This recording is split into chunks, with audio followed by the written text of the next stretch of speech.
Dear Culture Shifters, I'm Martha Williams, your host today. Thank you for joining us at the Culture Shift podcast, where we work to shift the conversation to inspire a more balanced, peaceful, compassionate, and collaborative world. We believe culture shifts come from a profound change in how we relate to self, others, and our planet. For most of us, it never dawns on us to question the concept of self. After all, of course, we know who we are. And for many of us, self reflection, self discovery, self exploration through our work and all of our relationships is part of life. And we're all growing, learning new things about ourselves, even reinventing ourselves. But all the focus is on our present and future selves. Of course, in cases like therapy, we're concerned with our childhood and family. But what about our past selves, pre childhood, pre current family? Going back generations across lands, oceans, times, into deep history known and unknown. We all assume our personal past is the past and it can't be changed. But what if it could be changed? Our next guest is a speaker, writer, artist, healer, and deep thinker, Reverend Sara Jolena. She believes that by re-examining our pasts, digging deeper, going beyond the stories passed down to us by the elders in our family and in our society, engaging in a process she calls remembering, we open ourselves to rediscovering rich story, deep history, and the fuller spectrum of who we are and where we come from. We remember those stories of the past that for one reason or another, intentionally or unintentionally, have been forgotten or dismembered from our past. Her travels brought her in contact with numerous cultures, many of which were indigenous, with very different ideas than those that dominate our Western narrative. Her quest brought her to a unique understanding of climate change, but also to the importance of the origin story of climate change. And from there, the importance of the origin story for all of us as we navigate through our current social climate. She proposes how we address climate change or any other societal issue depends on how we understand the origins of the issue. Sara believes our past, our origin story, quote unquote, is our birthright. That is our full past and all its torrid details, glorious and not so glorious. And that by knowing our past in both light and shadow, that we can start to understand and realign our inner framework and come into a more aligned, healthy, healed relationship with ourselves, those around us, and our planet. Welcome, Sara. Thank you. Thank you so much. It's a pleasure to be here. Sara, the more I dig into your work and grapple with the deep questions you pose, the more tendrils and threads I find. In fact, your work has reinvigorated a quest to dig into my family past and remember it, as you term it. My own origin story and the implications are profound. So before we talk about your work with remembering origin stories, can you just tell us briefly about yourself and how you arrived at your work through your research in remembering the origin story of climate change? Yeah, absolutely. So I think one of the first things I always say about origin stories is that there are so many origins. And that part of the thing we want to get away from is a sort of singular origin point, just like we want to get away from a singular dominant narrative and one perspective of any given story. There's often multiple origin points. And so I can originate my story with my birth. I can originate it with how my parents met.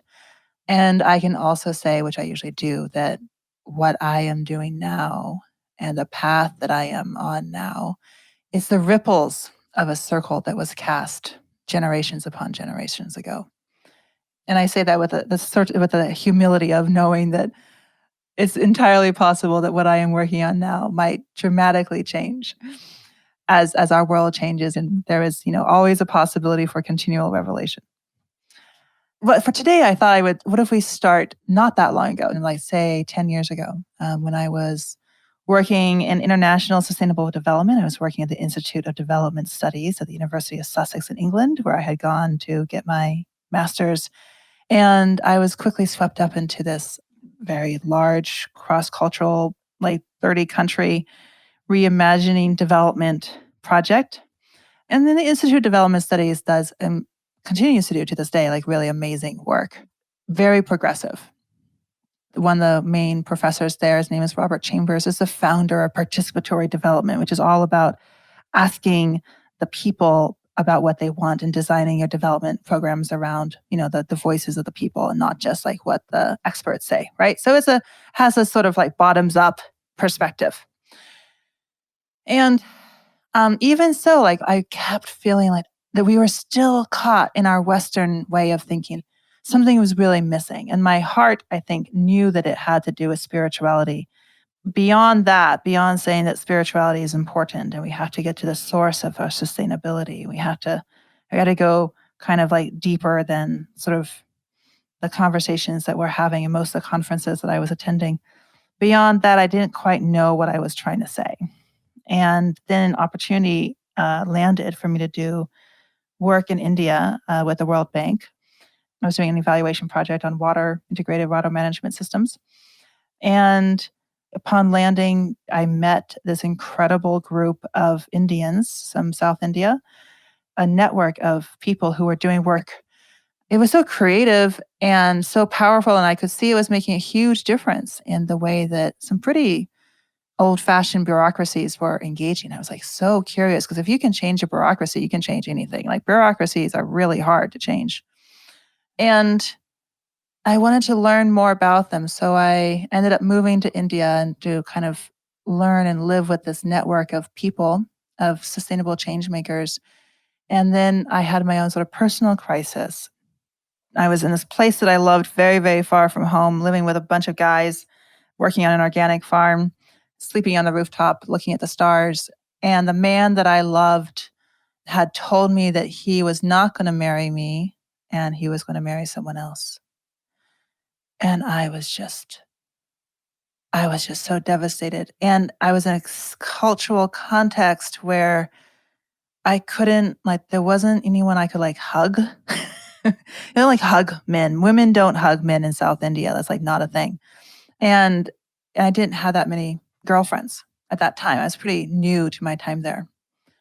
And I just like my spirit reached to the stars one night. And I was just crying in my soul for help. And I suddenly found myself singing to myself. I was able to sing myself out of a place of incredibly deep despair. And a few days later, I was kind of following some friends around to the work that they were doing with some human rights organizations. And we went to the home of a very, very impoverished family who had been the victims of systematic abuse throughout their lives. They were telling me their stories and showing me their scars and showing me where they have been hit and hurt and cut open by their neighbors in their village. And it was just these horrific, horrific, horrific stories. You can just tell in their voice, like this person has never felt listened to, even though they've told this story before. And I just started singing to them. And I made up a song and I turned their story into a song. By the time I was done singing my song, the entire tenor of the room had changed.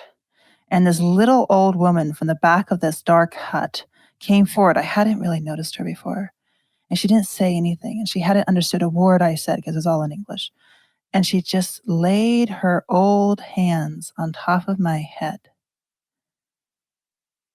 And she just nodded her head. And then she turned around and went back to the darkness. And I started to cry. And everyone was just in such a space of presence. Because it was as if like I had been able to touch something in them and that touched something in me. And suddenly everyone felt held. And so that's when I was kind of like, oh my gosh, there's something in the song. There's something in the song and the music and the touch that is so much more powerful than any program that could be designed.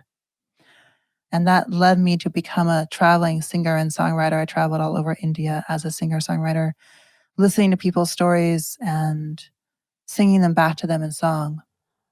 That sounds like a completely transformative experience. And I'm so curious, where did it lead you? I realized that culture is that which sustains.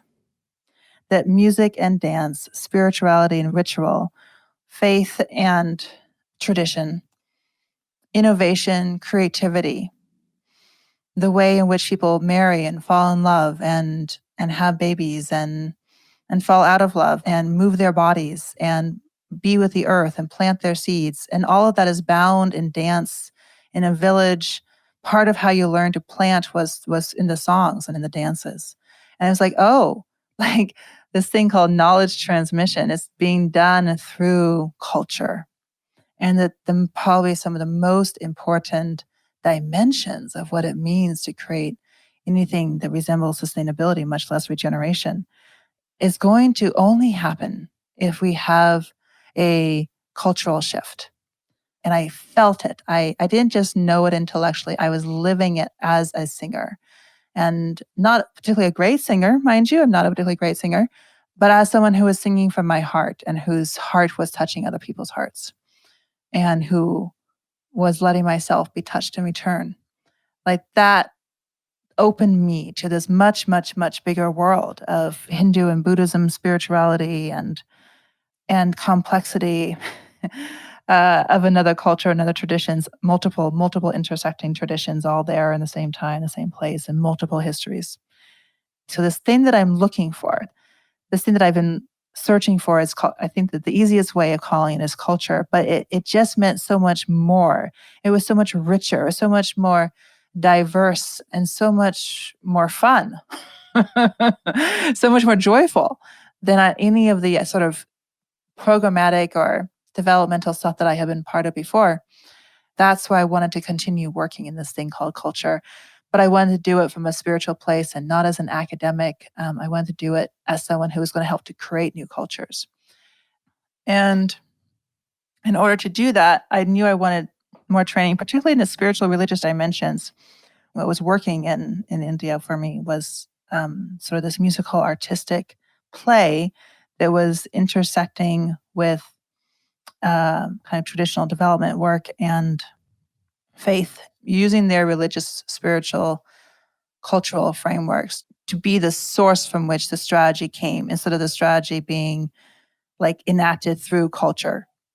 And that to me was like, there was like this aha, like that's how you want to put culture at the center. And I love how you define culture as that which sustains you.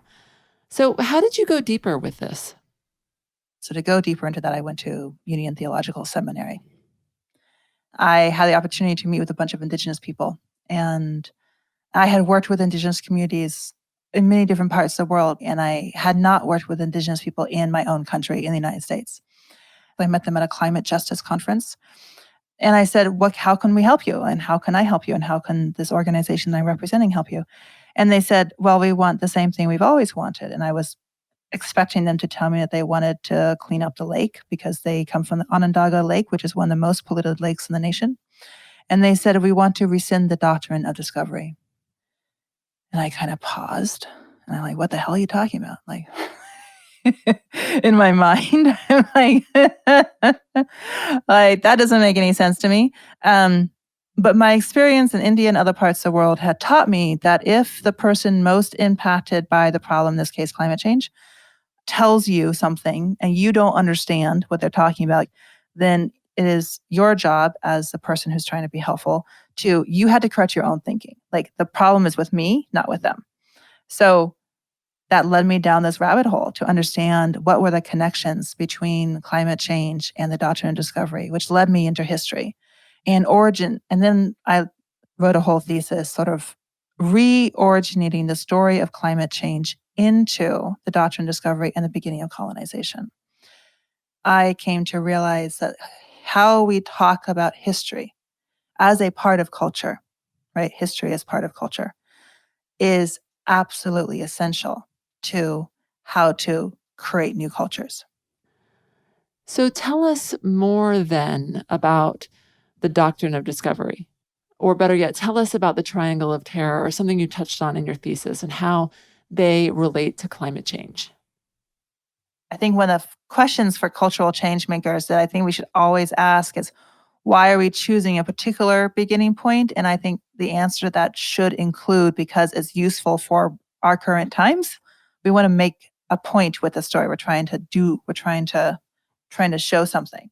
So if I begin the story in what I call the triangle of terror, it helps us. I'll tell you the why and then I'll tell you the what. The why I do this is because it helps us connect climate change, ecological destruction, racial violence, gender inequity, poverty, and like sexual inequalities, and a relationship to nature and to health and to well-being and to women's knowledge. Like all of these things become part of a cohesive, coherent narrative. And it's relatively easy to connect issues in our society have been dismembered and disconnected from each other. So I just want to invite you to kind of like take your mind back to those times in the 1400s, which was a time when historically they usually say that Europe is emerging from the Middle Ages. And it's just on the edge of what is subsequently often described as the Age of Discovery. And Constantinople is on the edge of falling. So the Crusades are almost over. And there's sort of these 3 points that happen within a 50-year time period. One, King Alfonso, his uncle, Prince Henry the Navigator, has sailed down the coast of West Africa and recognizes that there's a tremendous profit to be made through trade. And in order to do that, they need the authority to do that. And he doesn't want to just have the profit. He wants to have profit through ownership. And so a papal bull is written, which is to say that the Pope at the time writes a document that is signed with the papal seal, which is why it's called a papal bull. And that document has an authority that today those documents absolutely do not have, which is to say it has legal, theological, moral, political authority within Europe. It would be totally unrecognizable in Africa, but it definitely had this authority in Europe. So they wrote one bull which enabled first the destruction of Africa and the African slave trade, and then the second bull that's usually connected with the doctrine of discovery was in 1493 after Columbus comes back from Turtle Island, which we now call the Americas. And that second bull in 1493 gives Europe the quote unquote right in their own mind to colonize the Americas, and essentially splits the world in half so that Portugal gets one half and Spain gets the other. And that had to do with the ruling monarchs at the time. And this was something that subsequently significantly shapes the future of colonization. The bull explicitly says you can have ownership over these lands and peoples that no one in Europe has ever seen. And no one knows how much territory there is. No one knows how much land there is. No one knows how much ocean there is. No one knows how many people there are and how many languages there are already being spoken in all these different places. And they simply say, you have ownership over them and you can subdue the people and the land for eternity, for all of their children and their children's children.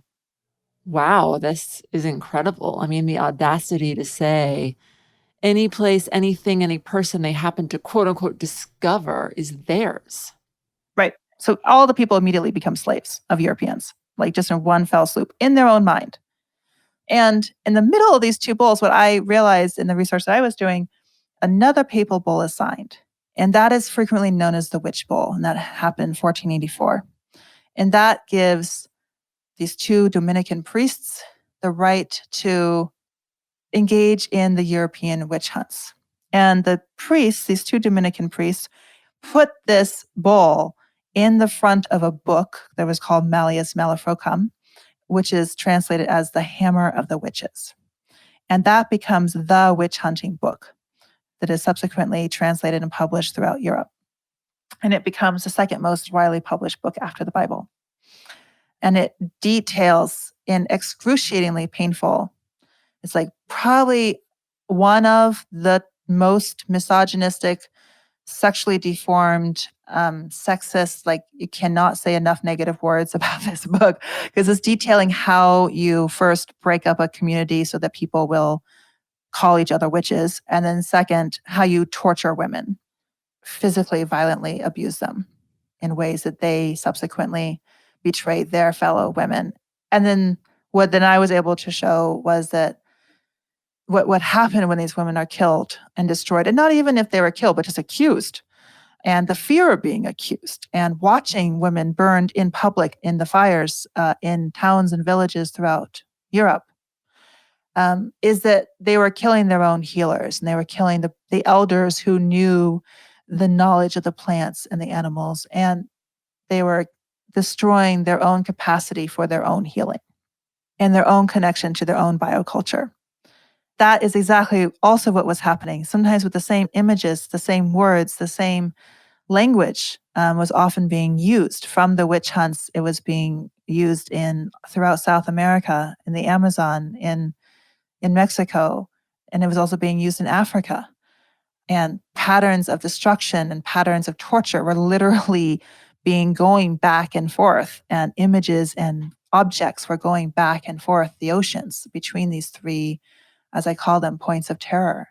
And it was from that scientific revolution emerges, the Enlightenment emerges, the colonization as we know it, capitalism as we know it, all arise from this period of time when this exceptionally violent action is being taken against women's bodies and against people, Black and brown bodies all across Africa, particularly West Africa, also going into Central Africa and Europe and the Americas. And it was all happening more or less simultaneously for a couple of centuries.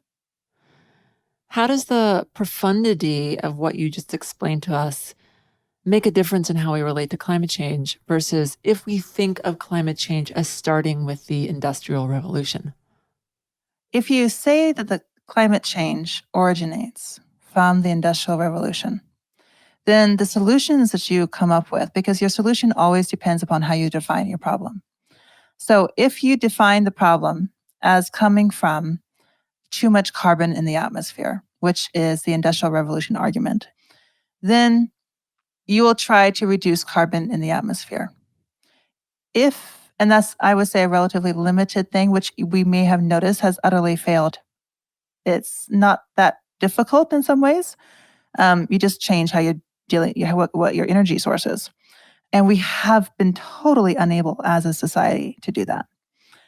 If you recognize that climate change stems from colonization, then you recognize that you're dealing with a mental system, a cultural dynamic in which exploitation is the only way in which you can have safety and prosperity. And I'm going slow over those words because it's not just wealth. It's the only way in which a group of people have understood how they can have their own social standing, because people really care about social standing, right? And it's the only way they know how to have comfort is through the domination of others.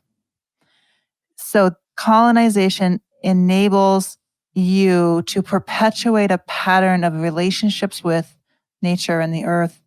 And if you recognize that the actual creation of race is deeply intertwined with a displacement from place and the disconnection from place of both white and Black bodies and all the colors in between, all the ethnicities in between, it perpetuates a pattern of disconnection from the earth and with one another and within our own families.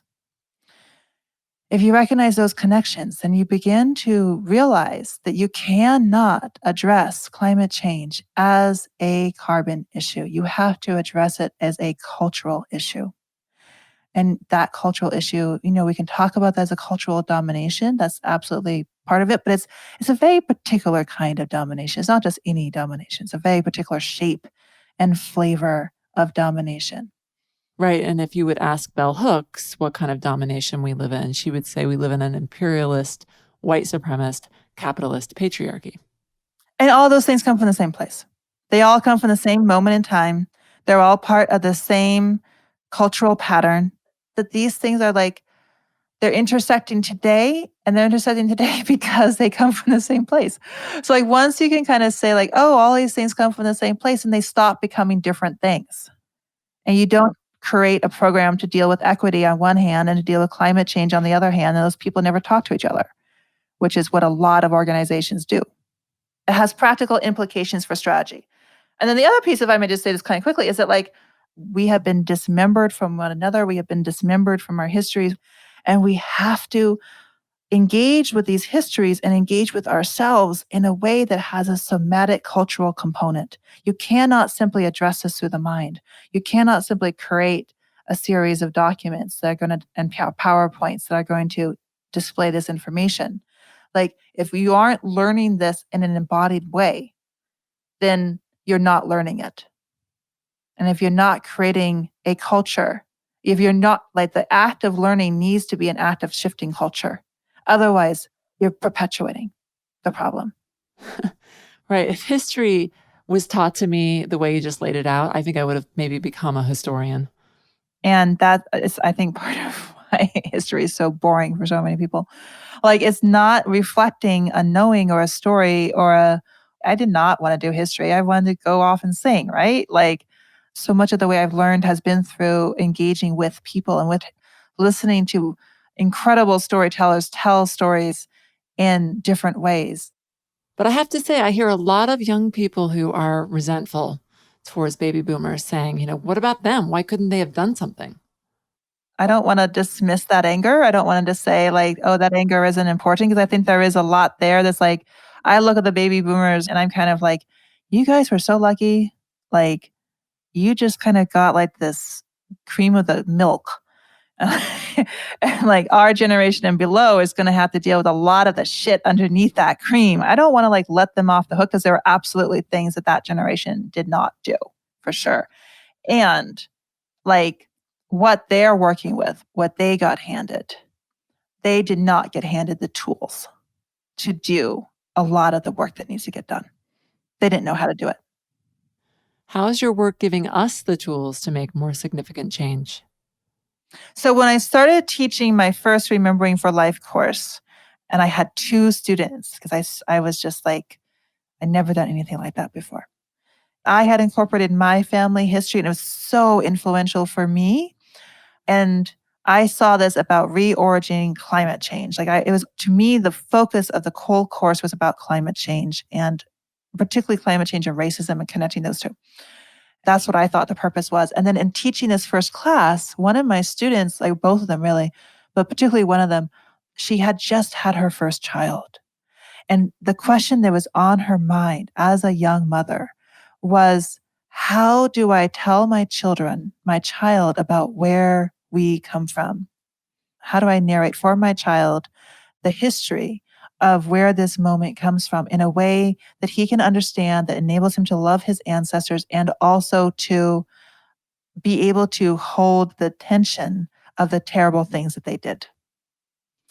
And so that question as a young mother was just on her mind all the time. And then in the course, like everything that I was giving her that enabled her to like, that gave her more tools for her toolbox and answering that question, like it was so clearly powerful. And by the end of the class, she decided she wanted to write a children's story for her son about where their family came from. And that it was just such a brilliant idea. And she's an artist and she started drawing out some different images of what that might look like. And we started talking about it. And very quickly, I saw that the family history, and that's what kind of became ecological family histories. And then from there, it wasn't a very far jump to realize it's actually talking about origin stories themselves as a mythological dynamic and as something that we can reshape this mythological component. Because when you're working with children's stories, you're working with a world of enchantment, right? You're working with children's literature has so much myth in it. It has so much magic in it. So you're immediately invited into that. But of course, what I could see so clearly in working with her was like, of course, that is not something that's only useful for children.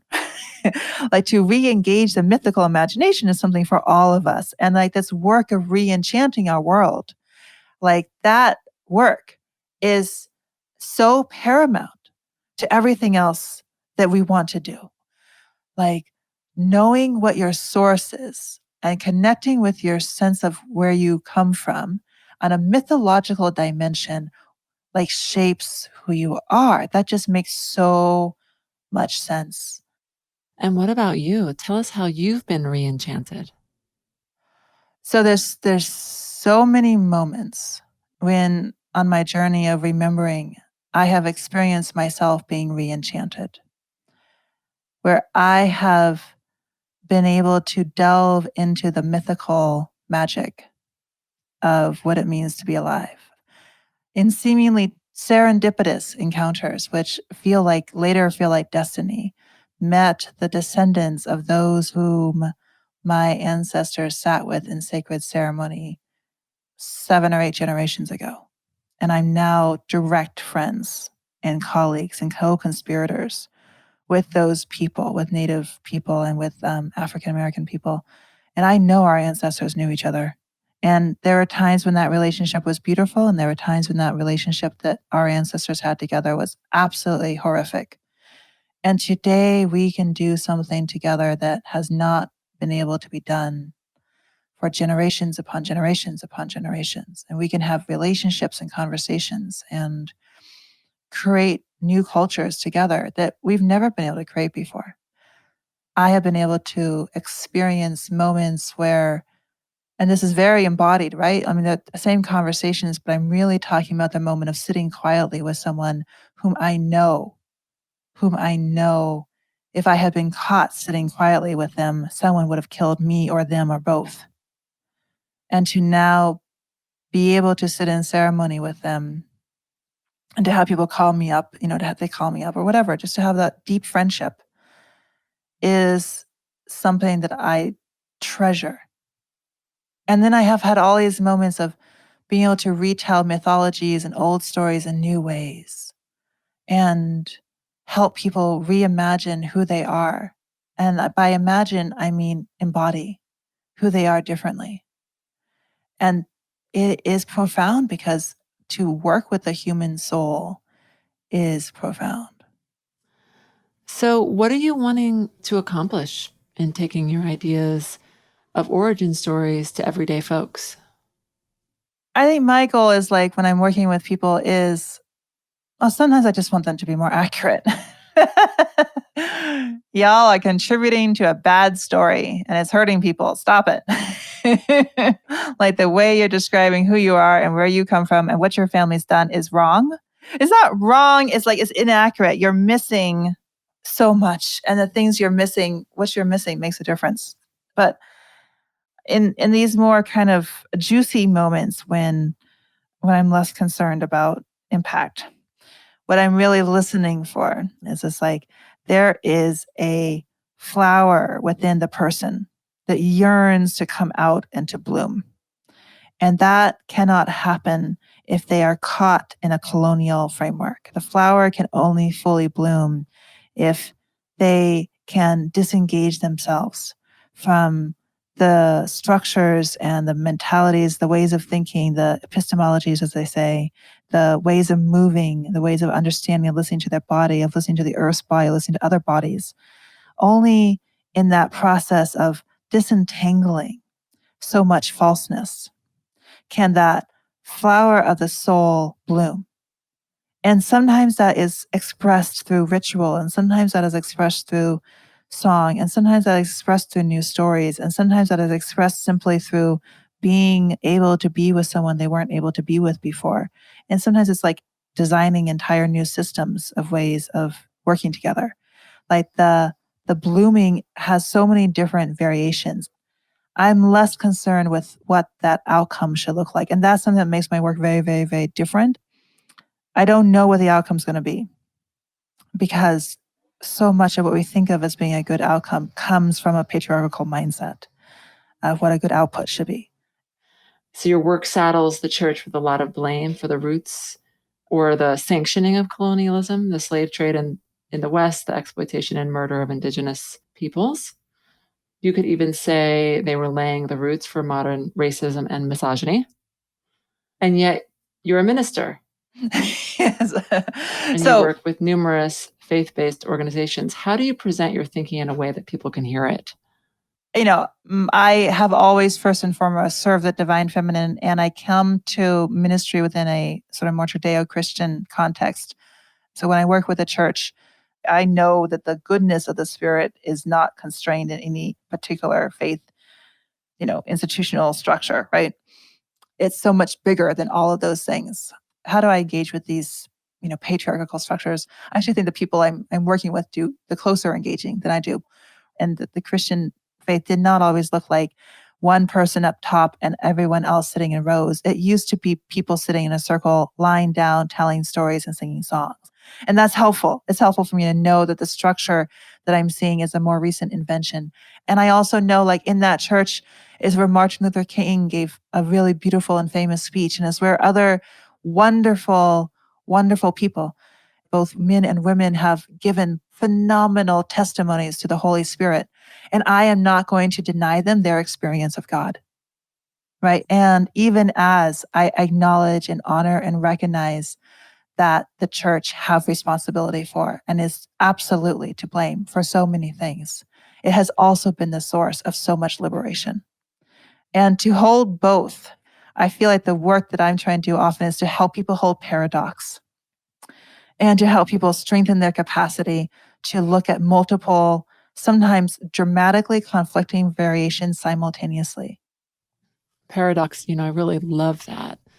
I can relate. And when I think about my relationship to Christianity, and some of our listeners know this, but I was a preacher's kid and a Christian throughout my childhood. But ultimately, I couldn't hold the paradox of the loving spirit and communion I experienced with the idea that those who didn't believe were somehow going to hell, or that all the religions out there had it all wrong. The millions and billions of people who thought differently and believed differently had it wrong. So despite all those things, I had a profoundly loving experience in the church of my childhood that I take with me and integrate into my life today. Sometimes I hear people who've really rejected Christianity, and, like, I feel like they've rejected it a little bit too harshly, and they've rejected too much of themselves in the process. And sometimes there's some healing that needs to be done, I think, in order for them to embrace, to fully go into whatever other pathway they have. But given the damages that have been done by all religions, Buddhism, Hinduism, Islam, Judaism, all these major world religions, they all have a lot to answer for. Do you have an example of how strengthening someone's ability to hold paradox has helped them? I had one woman recently whose, family was all from Norway, and she just had all these terrible experiences and, like, kind of couldn't engage with her Norwegian heritage, in part because her parents always told her not to be an artist. Like, they were very, like, practical people, and they saw being an artist as very impractical. It's a very common story, right? But, like, she couldn't kind of get over all these sort of experiences that she had with her own, parents and grandparents. She couldn't embrace her Norwegian heritage until she started working with me. And it wasn't just her parents, right? It was also the school system and her own experiences. And after we did some origin story work together, she was able to find in her Norwegian heritage a place of healing for herself and a source of inspiration. And I say that about, a country, but I think that can be true for a lot of different faith traditions. You help people hold paradox, but paradox can feel very uncomfortable. And it can also make people feel very unsafe. Can you just talk about that?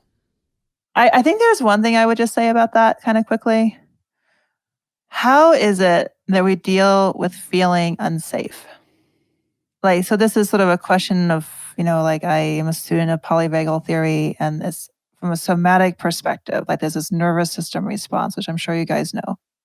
Because everything we're talking about, everything about, like, historical traumas of various forms and ways in which legacies of slavery and legacies of colonization and, like, climate change and pain and suffering is like, oh my God, how do you treat yourself and how you treat others when you feel unsafe? And what are the different things your body does when it feels unsafe? If you're shutting down, how do you respond? And if someone else is shutting down, how do you respond? And that happens all the time. Happens all the people shut down all the time. And when people are feeling scared and anxious, I think the part of what Trump has tapped into, he's tapped into a lot of people who feel scared and anxious. And he's helped to kind of bring them into this fight mode. He's kind of helped to bring them out of a feeling, instead of feeling like they can't do anything and that they are inept and that no one's listening to them and that their dreams are not being realized, which has been the experience of, thousands and thousands of poor Americans, poor white Americans. When they feel like their dreams are unable to be realized, like he's brought them out of the frozen point and into the fight. And that, from a nervous system perspective, is a step up, like the frozen being the bottom of the reptilian brain. And the fight, flight, either one, movement is still movement. They feel like they're moving somewhere. Fighting is still movement. Now, the more social dynamic being, the social part of the brain, that's the part of the brain that can handle paradox. The frozen part, the fight and the flight part can't handle paradox. To really hold paradox well, you have to be regulated. You have to be self-regulated. You have to be regulated with others. That's sort of the formal, body therapy term for that. Your nervous system has to breathe. I just want to step back because I'm thinking about the doctrine of discovery and the triangle of terror, as you call it, and how much fear, destruction, and displacement that it created. The amount of suffering that resulted is beyond imagining, really. How is it that society let this happen, or that a society lets this happen? How could it be possible that this happened? And you could even argue that it continues to happen today. So much of what we struggle with in any society is, how do we define good and evil? What is considered to be good and what's considered to be evil? And like how that is constructed by any particular group of people. And in any given society, there's always multiple ways of thinking about that. But it's like the construction of good and evil. And in their mind, in the mind of the ruling class of England, the Holy Roman Empire of their forefathers, so that the ruling kings and queens of Spain and Portugal in the 1400s, their good, the thing they were aiming for, was to be like the Holy Roman Empire of their ancestors. So their conception of good was this glorious time, this glorious moment of empire, when they had this level of unification and togetherness, and their own projections of what they wanted were projected onto that period of time. That's what they were trying to recreate when they became colonial powers. When they signed those paper bulls, they were trying to bring back the Holy Roman Empire. Oh, you mean like make Europe great again? Yeah, absolutely. Like they basically, like, they were losing the Crusades, right? Like at that time, Constantinople falls right after that first papal bull is signed. Like this multi-generational battle over the Holy Land had more or less been kind of sort of lost. I mean, it's complicated, right? What's lost and what's won in the Crusades. That's a really weird question to try to answer. From the perspective of Europe, much less from the perspective of the Muslim folks in Jerusalem at the time. But they absolutely wanted more power. And they thought that's what God wanted. They thought it's not just that they wanted it, is that that's how they saw what God wanted. And this is the tricky thing about God, is our capacity as meaning-making creatures. We are continually capable of remaking God in our own image and in what we want God to be. Like it's one of the most dangerous parts of our relationship with the divine, is how easy it is to project our temporary image of what is goodness and assume that that's what God wants. Like you could say, God looks like a tall brunette with a lightning bolt earring. Yeah, right. And that's exactly what, and there has been a whole series of people, like a lot of feminist theologians have gone and said, oh, God is a woman. Oh, God is a Black person. Oh, God is an Asian person. And like there's something in that that's beautiful. There's something in looking at the image of God and being able to see you reflected in that image, and knowing that the source of life and the source of beauty in some way, shape, or form reflects you, and that you are also beautiful, right? Like there's a goodness in that basic notion and that basic desire. There's something about that that's really beautiful. And it's very, very dangerous, especially when we don't recognize it's just an image and we act as if the image is the real thing. Well, I guess. And if you want to increase your capacity for paradox, can you see multiple images of God and see them all as images of God and know that there's something behind all those images which is not ever depicted? I think what you're pointing to also is that we should always know that there's more to know.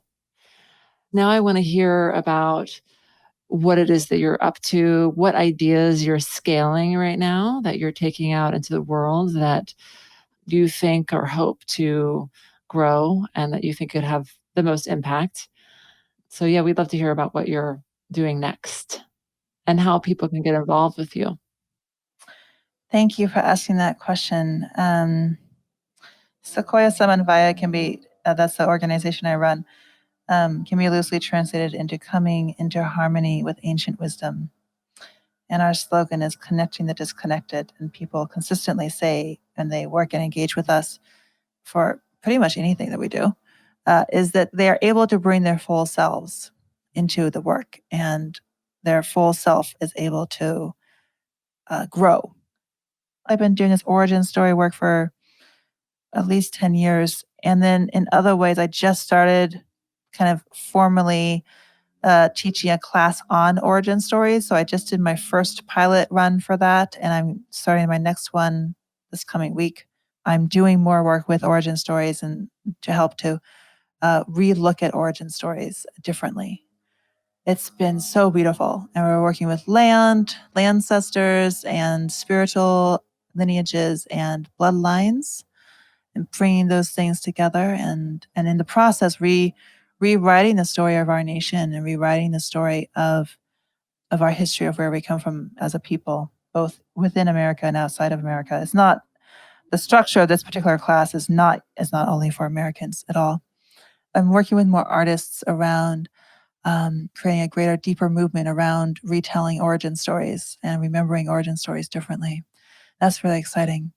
There's a Remembering for Life course, which is a course in which I kind of bring people through the history of integrating climate change into colonization and also integrating their own family history into that. And we didn't talk as much about that, but a huge piece for me and a huge piece of my work that I do is integrating family histories into these ecological stories. I talk about that as ecological family histories.